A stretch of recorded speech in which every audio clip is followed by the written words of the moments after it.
নমস্কার, আমি অঞ্জনা। আমার একটা নতুন মিনি ভ্লগে আপনাদের সকলকে স্বাগত জানাই। এখন বাজে 5:30। আমি ঘুম থেকে উঠে গেছি, রাস্তা দিয়ে একটু হাঁটাচলা করছি। রাস্তাটার অবস্থা দেখেছো? এই রাস্তা আর কোনোদিন ঠিক হবে না। এত কাদা, আর একটুখানি বৃষ্টি হলেই এত কাদা হয়ে যায়, হাঁটাই যায় না। যাই হোক, চলো আমরা ছাদে যাই এবার। ছাদ থেকে প্রাকৃতিক দৃশ্যটা আপনাদের সাথে একটু শেয়ার করি। মেঘলা ওয়েদার, গাছপালাগুলো দারুণ লাগছে, আর সকালের হাওয়াটা আরও সুন্দর লাগছে। একটু এক্সারসাইজ করে মুখ ধুয়ে নিলাম, মানে ব্রাশ করে নিচ্ছি। সাধারণত আমি এত সকালবেলা উঠি না, তবে এখন চেষ্টা করছি একটু সকাল সকাল ওঠার। আর ঘুম থেকে উঠে ব্রাশ করার পরই সবার প্রথমে আমার কাজ হলো জল খাওয়া।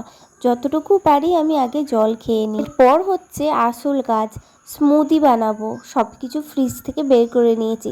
খেজুর, টক দই, দুধ, ওটস, চিয়া সিডস, কলা, আপেল, এদিকে কাজু বাদাম, কিশমিশ, কাঠবাদাম আর চিয়া সিডস সব ভিজানো রয়েছে। স্মুদিতে আমি সাধারণত চিনিটা অ্যাভয়েড করি। আমি একটু মধু দিয়ে দিই সবার লাস্টে।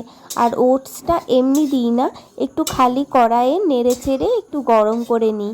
আর দুধটাও একদম কাঁচা দিই না, কিংবা একদম ফুটন্তও দুধ দিই না। দুধটা আগে একটু গরম করে নিই, তারপর একটু ঠান্ডা করে তারপর মিক্সির মধ্যে সব কিছু একসঙ্গে দিয়ে দিই।